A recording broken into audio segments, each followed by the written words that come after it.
தனிமையிலே நான் அழுத போதெல்லாம் ஒரு தாயை போல தேற்றியதை எண்ணி பாடுவேன்.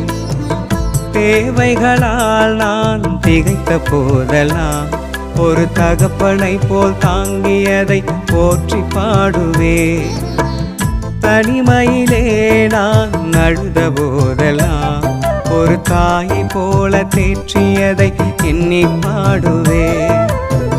தேவைகளால் நான் திகைத்த போதெல்லாம் ஒரு தகப்பனை போல் தாங்கியதை போற்றி பாடுவேன். குறைகளில் எல்லாம் கிருபையை தந்து என்னையும் வெறுக்காமல் நேசித்தீரையா. குறைகளில் எல்லாம் கிருபையை தந்து என்னையும் வெறுக்காமல் நேசித்தீரையா.